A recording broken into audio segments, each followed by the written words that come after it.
would I ask if you were here today? I'm sure you'd give me one of your half smiles of amusement and then respond with something witty.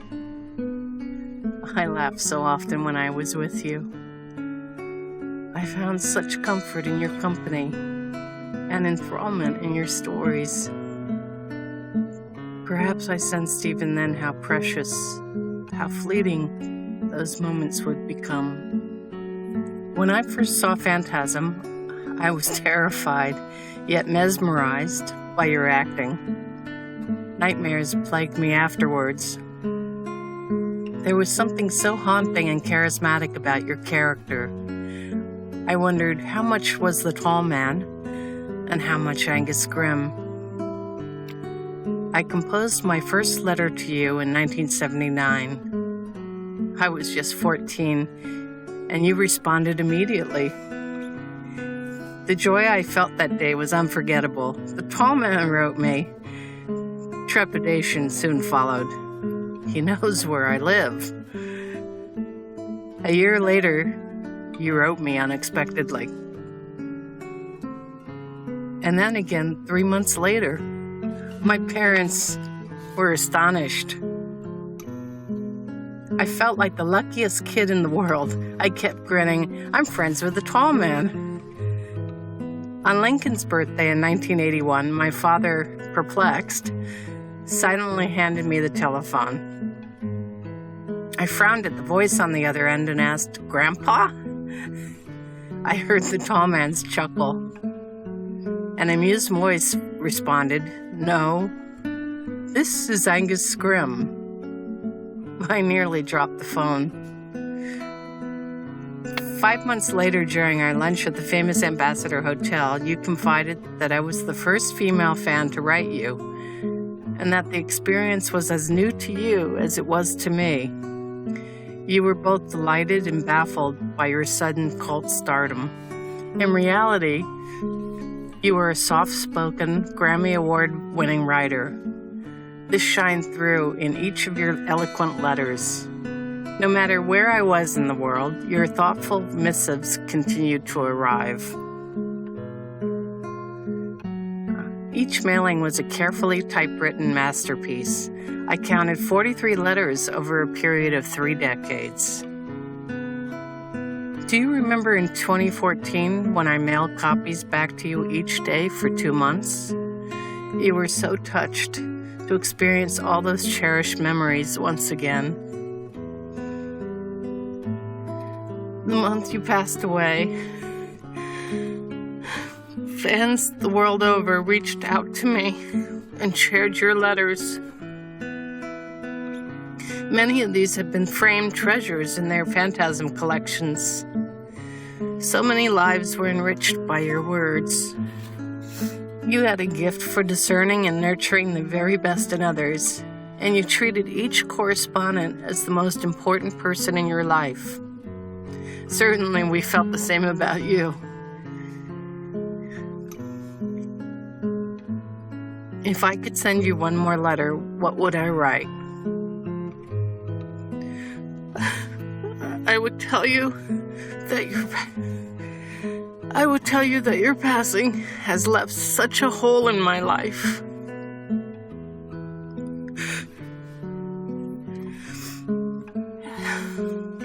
Now, sometimes in quiet moments, I still hear your soft chuckle or an encouraging word.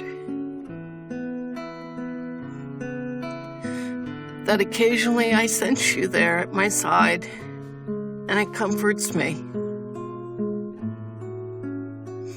The week you passed on, I was sure I heard a dime ping off my living room window.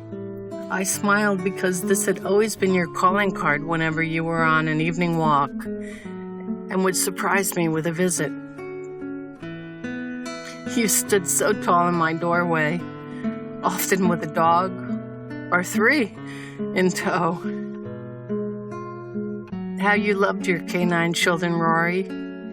Each was white and a rescue. At your memorial service, the neighbors told stories of your daily visits to the dog park and how all the dogs would rush to you, tails wagging, because you always carried treats for them in your pockets.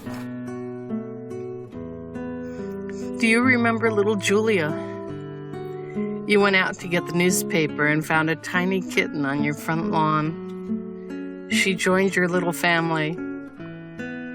I laughed each night when I watched you playfully chase her up your street, and she would chase you all the way back down. I am so grateful for those many times you watched over my feline children, and how you comforted me when I ultimately had to lay each one to rest. I am so grateful for the countless meals you lovingly prepared, and the way you'd scowl and arch your eyebrow. Eat your vegetables, Deem. I chuckle still as I recall your coaxing, broccoli, so delicious, so good for you. Your sister would search the newspaper food section on an eternal quest for new eateries. Lucy loved the adventure of it. You loathed spending all that money, yet you always invited me along and never let me pay. Dessert was the best part of the meal for us. Once in a while, you'd be recognized. Supermarket clerks, waiters, all would tentatively approach, their voices a tremble as they asked if you were the tall man. You always smiled, charmed, a tad embarrassed as you anticipated their next request. Please, would you say boy? We'd watch you straighten, grow ever taller, and growl, boy. You relished seeing their reactions. For amusement after filming, you would leave on your grease paint and drive us to gas stations or Chinatown just to see people's startled expressions. Your eyes would twinkle, and you'd give me a private conspiratorial wink. If I could write you now, I would tell you how the memories we shared could fill a book. Each one makes the grief recede a bit more.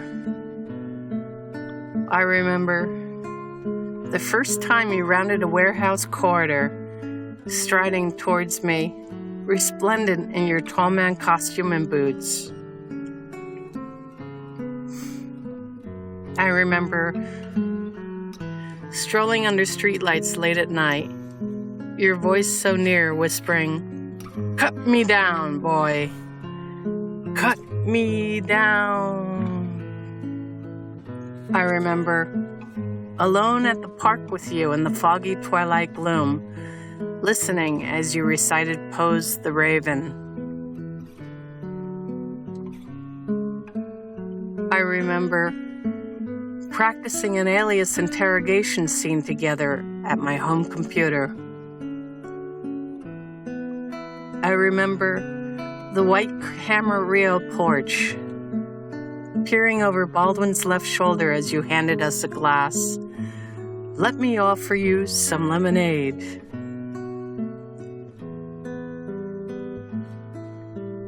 I remember your scowl as you drove for hours around the neighborhood, hunting down the thief that had stolen my bicycle. We never found him, by the way. I remember greeting me with a sleepy grin, your silver hair tousled as we shared oatmeal, tea, and the Sunday paper. I remember over 300 hilarious phone messages that I came home to, and the occasional dinners and pie you snuck into my refrigerator. And he was a really good cook. I remember that fateful morning of 9/11 as I roused from cancer surgery, and you leaned down to kiss me on the forehead.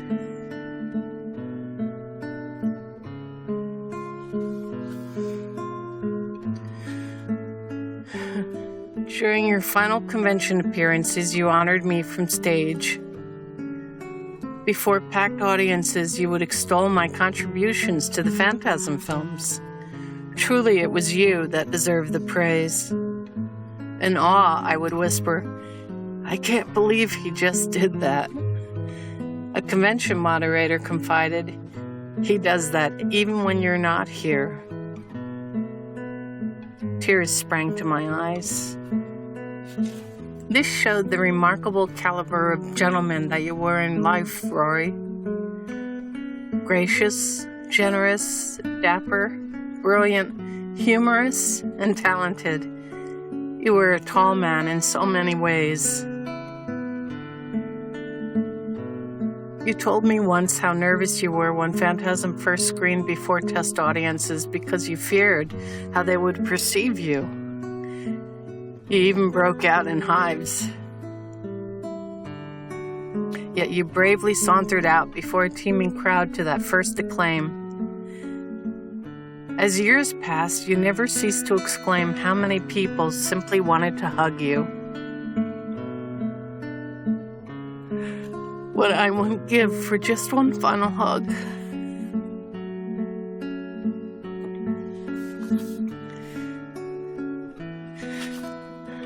I might be composing this internal letter the remainder of my days. A friend like you comes along only once in a lifetime. Instinctively, I find myself searching for you each time I straw the block.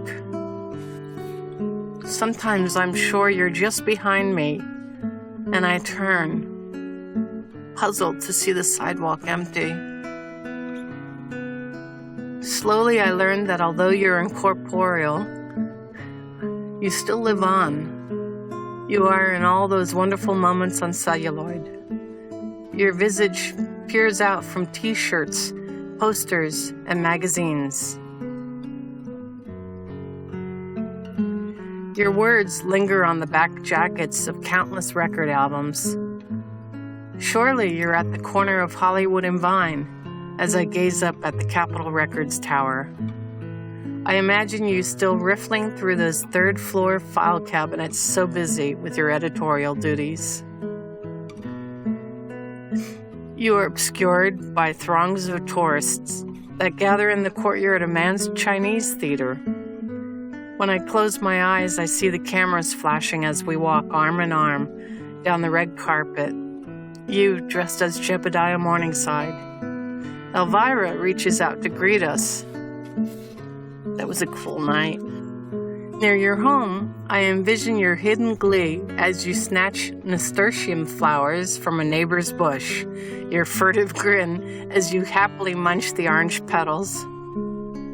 Sometimes I still see you reaching high into a magnolia tree to pluck a white blossom for me. At a local college atrium, I reach out, as you often did, to slap the hollow iron poles.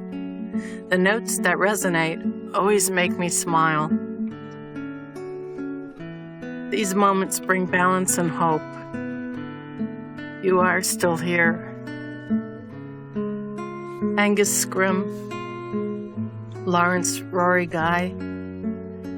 Though you've passed through the portal one final time, you will always be our tall man and my treasured friend. Thank you for being part of my life. I miss you, Rory.